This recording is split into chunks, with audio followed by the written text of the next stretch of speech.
Texas Roadhouse stock. Ticker symbol TXRH. This stock is down 14% year to date versus the S&P 500 being down 18%.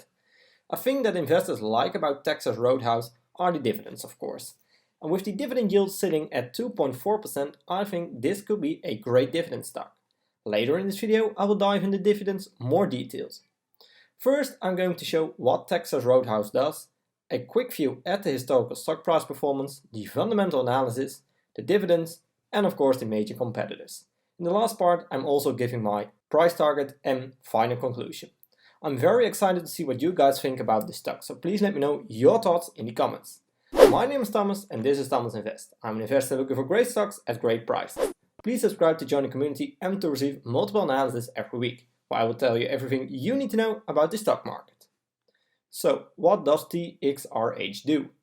Texas Roadhouse is a growing restaurant company operating in the casual dining segment that first opened in 1993 and today has grown to over 670 restaurants system-wide in 49 states and 10 foreign countries. So first of all, some highlights out of their most recent quarter.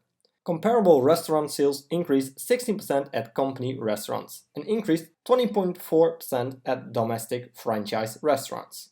For me, this is a very important number because companies like this can grow very easily by opening just a new store.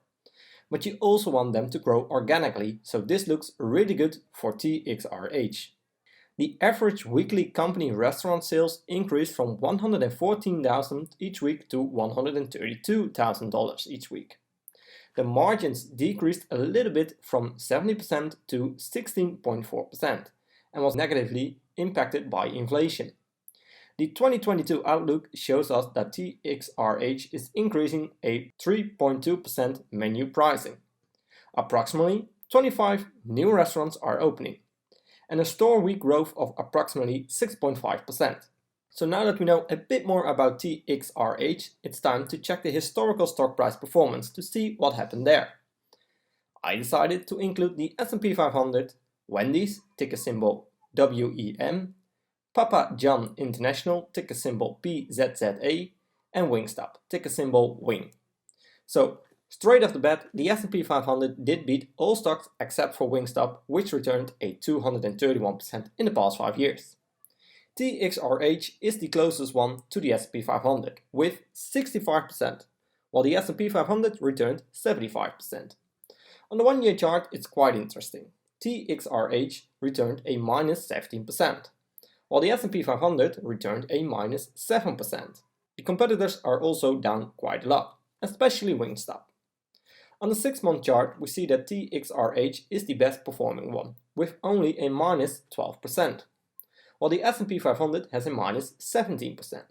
Wendy's is really close with only minus 17%. PZZA and Wing are both down quite a lot. On the 1-month chart, we see that all stocks are up, except for the S&P 500, which is down the slightest bit. And with that being said, it's time to check the fundamentals of this company.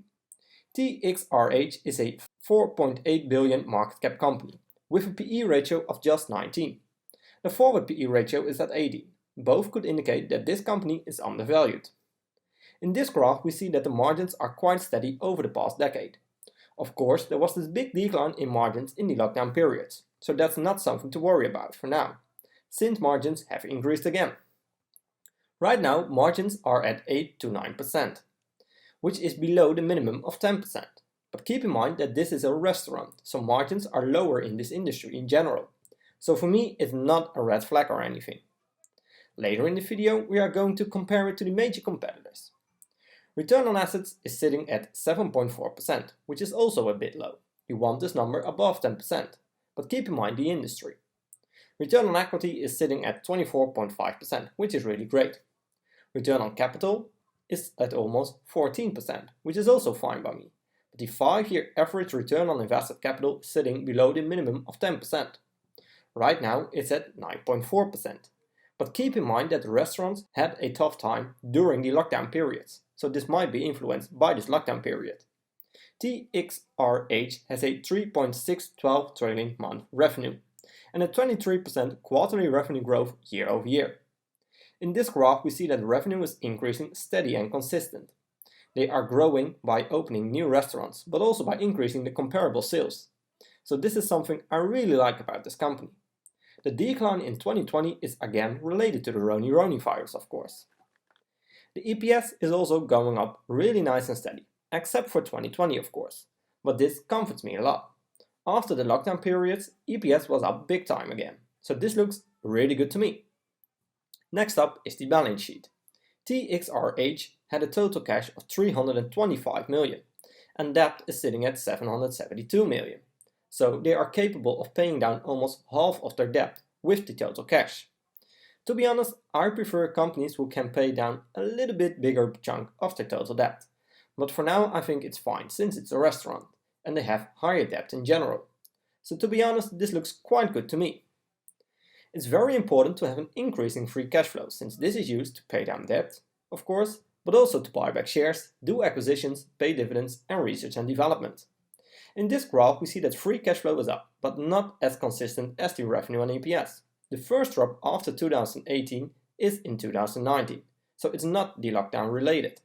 But it's a good thing to see that after 2021 the free cash flow is up big time again. You want to keep an eye on these statistics. Especially since this is used for buying back shares, which creates a lot of value to the investor. In this graph we see that TXRH is buying back shares, but to be honest, it doesn't look really nice and steady. But on the other hand, as long as they buy back shares in the long run, I think it's fine. In the past 5 years they bought back roughly 2.4%, which isn't a lot. So I would prefer a more consistent pattern here, and also a higher 5-year buyback rate, but for now it's okay. The next thing I want to show are the dividends. Right now, TXRH pays a 2.4% dividend yield with an annual payout of $1.72 a share, or $0.46 per quarter. Payout ratio is sitting at 45%, which looks really good to me. They have 55% left in cash to pay down debt, buy back shares, do acquisitions and all other things.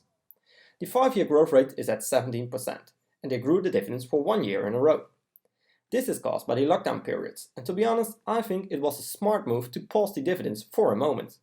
When things cool down, they immediately start paying dividends again, so I don't think the consecutive years are really important here in this case.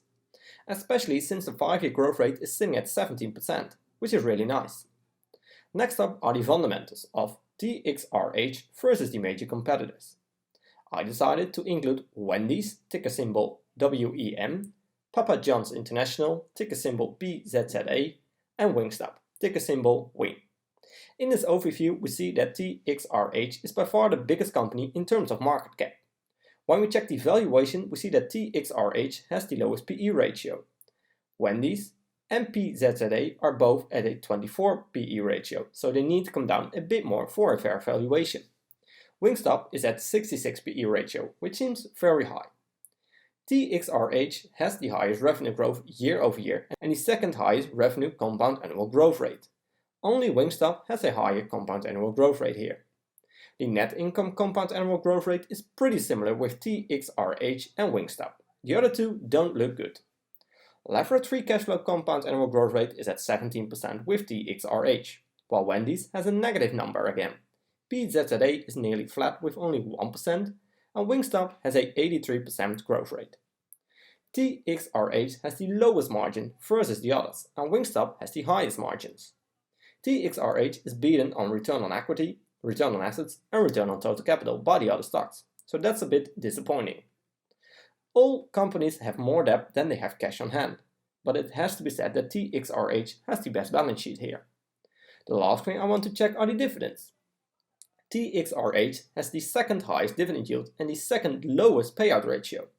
They also have the highest 5-year dividend growth rate, so to me, TXRH is definitely the winner here. The last thing I want to discuss is the price target for TXRH. I'm using this awesome software tool from the guys at Everything Money. Please check them out, they are really an inspiration to me and I learn a lot from watching those videos. They get full credit for these tools of course, so make sure to watch them and subscribe to the awesome software. I think it's one of the better software out there. This is not sponsored or anything, it's just the truth. But back to the tool. Based on a few key numbers, we are getting a price target with low assumption, mid assumption and a high assumption. I'm quite surprised, but also bullish on this stock at current prices. As of recording this video, the current stock price is at $77 a share. With my low assumptions, they have a fair value of $61, which is a big decline. But if you believe the mid or maybe even high assumptions, this stock is a buy. So my final conclusion with this stock is that I think it's a buy based on the fundamentals of this stock, the growth numbers, the management decisions, the dividends, and also based on the price target. Right now, I don't own this stock, but I think I will do a little bit more research in the industry and add them to my watch list.